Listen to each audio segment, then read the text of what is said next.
नमस्कार बच्चों, मैं विद्या सैनी, व्याख्याता हिंदी। हम छंद प्रकरण पढ़ रहे थे पिछली वीडियो में। छंद की परिभाषा, छंद के प्रकार और जो छंद की मात्रा गणना कैसे करते हैं, छंद के अंग कौन कौन से होते हैं, वो हम पढ़ चुके हैं। 12वीं क्लास की अब है वो वार्षिक पेपर हैं, जो 2 रह गए थे। ज्योग्राफी का है वो 22 जून को होगा और हिंदी साहित्य का है वो 25 जून को पेपर है। तो उसकी तैयारी में आशा है कि आप लगे हुए हो और पढ़ाई निरंतर करते रहना है। उसी के लिए एक छोटा सा प्रयास है कि आपको दोबारा से पुनरावृत्ति आपकी हो जाए और जो नए क्लास में आए हैं उन बच्चों के भी छंद हो जाएं। और नए बच्चे आए हैं वो घबराएं नहीं, ये सारे टॉपिक मैं दोबारा क्लास में फिर से करवाऊंगी। तो आज पढ़ते हैं हम छंद के जो भेद हैं, उनमें से हम पहला मात्रिक छंद है वो हरिगीतिका, जो हमारे सिलेबस में है वो हम पढ़ेंगे। वैसे तो हरिगीतिका और गीतिका का ज़्यादातर है वो पूछा जाता है कि इनमें अंतर पूछा जाता है, लेकिन हम पहले इनकी परिभाषाएं, इनके उदाहरण जान लेते हैं। बाद में दोनों छंद पढ़ने के बाद में इसकी अंतर भी जान लेंगे। तो आज हम पढ़ेंगे हरिगीतिका छंद।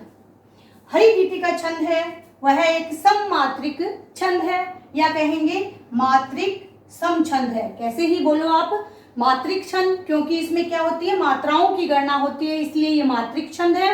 और सम छंद इसलिए है कि इसके 4 चरण होते हैं, चारों चरणों की मात्राएं एक जैसी होती है, इसलिए ये सम है। तो हम सम मात्रिक छंद बोले या मात्रिक सम छंद बोले, एक ही बात है। प्रत्येक चरण के अंत में 16-12 के संयोग से या 16-12 पर यति विराम से टोटल 28, कुल 28 मात्राएं प्रत्येक चरण में होती है। हरिगीतिका में पहले 16 पे यति विराम, फिर 12 पे और 16-12 के यति विराम से 28 मात्राएं प्रत्येक चरण में होती है। चरणांत में यानी चरण के अंत में पहली मात्रा है वो लघु होनी चाहिए और अंतिम वाली मात्रा गुरु होनी चाहिए, यानी लघु गुरु होना चाहिए। चरण के अंत में लघु गुरु होना चाहिए। उदाहरण में हम देख लेते हैं, चरण का अंत आ गया तो हमने कहा लघु गुरु, दूसरे चरण का अंत आ गया लघु गुरु, तीसरे चरण का अंत आ गया भरो। तो भय में आपको पता ही है, भय में ए की मात्रा जुड़ी हुई है और ए के लघु स्वर होने के कारण एक मात्रा समय लगता है और फिर गुरु मात्रा, यहाँ भी लघु गुरु। तो ये भी नियम लागू हो गया कि ये उदाहरण है वो हरिगीतिका का ही है। चरण के अंत में क्या आ रहे हैं, लघु गुरु आने चाहिए। जो 16-12 यति विराम है वो उदाहरण में जाकर हम देखते हैं। इसका उदाहरण है,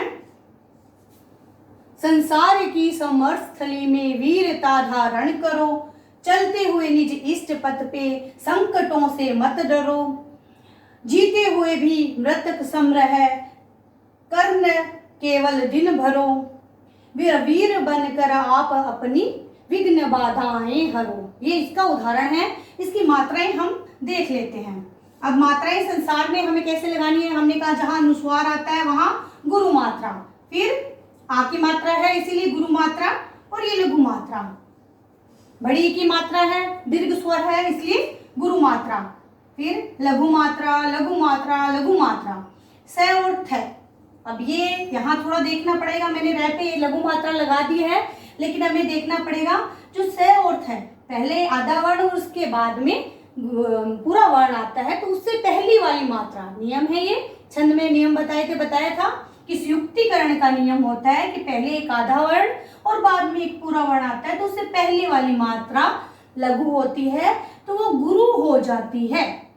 यानी पहले आधा वर्ण फिर पूरा वर्ण, उससे पहले वाली मात्रा यानी आधे वाले वर्ण से पहली वाली मात्रा गुरु हो जाती है।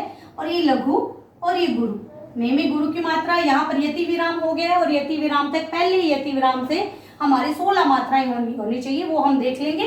फिर धीरता में गुरु लघु गुरु, गुरु लघु लघु और लघु गुरु हम पहले ही लगा सकते हैं। अब कहते हैं यति विराम तक 16 मात्राएं और बाद में यति विराम पर 12 पे होता है। कुल 28 मात्राएं प्रत्येक चरण में होती है। तो हमें ये देखनी है 28 मात्राएं है, यहाँ तक 16 है या नहीं।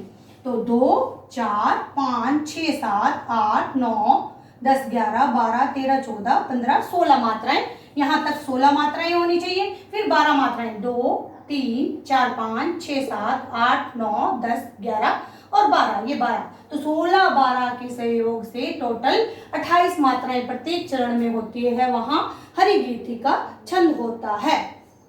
फिर दोबारा इसकी चलते हुए लघु लघु गुरु, लघु गुरु लघु लघु, ये फिर सुक्तिकरण का नियम आ गया इष्ट में। ई पे वैसे लगनी चाहिए लघु मात्रा, लेकिन सुक्तिकरण के नियम के से आता है वो पूरा है, तो दोनों में क्या हो गया, सुक्तिकरण का नियम लिख दिया और पहली वाली मात्रा गुरु हो गई। नियम बताया हुआ है, आधे वर्ण पे कोई मात्रा नहीं होती, लेकिन सुक्तिकरण के कारण आधा और एक पूरा वर्ण आता है, उससे पहले वाली मात्रा है वो ई है, उसके दीर्घ मात्रा समय लगेगा।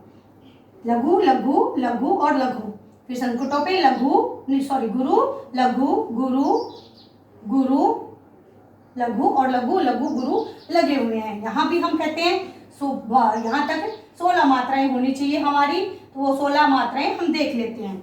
1 2 3 4 5 6 7 8 9 10 11 12 13 14 15 16, यानी यति विराम तक 16 मात्राएं, फिर 12 मात्राएं, 2 3 4 5 6 7 8 9 10 11 12, यहाँ तक 12 मात्राएं। 16 12 के विराम से टोटल कितनी होगी, 28 मात्राएं प्रत्येक चरण में, दूसरे चरण में भी होगी। तीसरा चरण देख लेते हैं, गुरु गुरु लघु गुरु गुरु, मृतिक में री छोटी है, लघु स्वर है, एक मात्रा लगेगा, कहीं आपको 2 लगा दो तो नहीं।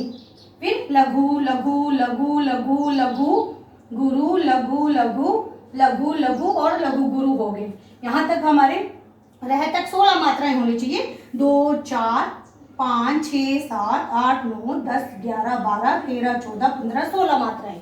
फिर अगले 16 12 वाले भी देख लेते हैं। तीसरे चरण का आधा जो चरण रह गया वो 1 2 3 4 5 6 7 8 9 10 11 12, ये 16 12 के सहयोग से तीसरे चरण में भी मात्राएं 28, तो सारे चारों चरणों में मात्राएं हैं वो 28 28 से ही होंगी। अगले चरण की फिर देख लेते हैं, चौथे चरण की, वर वीर। फिर वीर में गुरु लघु लघु लघु लघु लघु, गुरु लघु लघु लघु गुरु, और विघ्न में फिर सुक्तिकरण का नियम आ गया, तो यहाँ गुरु फिर लघु गुरु गुरु गुरु और लघु गुरु, तो 2 1 3 4 5 6 7 8 9 10 11 12, 12 मात्राएं अंत में होगी और 16 मात्राएं हैं वो पहले हो जाएगी। इस तरह से चौथे चरण में भी क्या 28 मात्राएं होंगी, गिन भी लेते हैं हम, 28 28 मात्राएं प्रत्येक चरण में होंगी।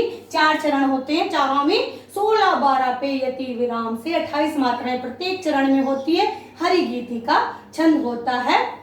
लास्ट वाला देखो, 1 2 3 4 5 6 7 8 9 10 11 12 13 14 15 और 16, ये 16 मात्राएं हैं। तो 16 12 के सहयोग से जहां 28 मात्राएं प्रत्येक चरण में होती है, सम्मात्रिक छंद है और अंत में लघु गुरु होना चाहिए, वहां हरिगीति का छंद होता है। आज के लिए इतना, आशा है आप पढ़ रहे हैं और आपको बीच बीच में स्क्रीनशॉट लेना है तो आप स्क्रीनशॉट भी ले सकते हैं। और धन्यवाद।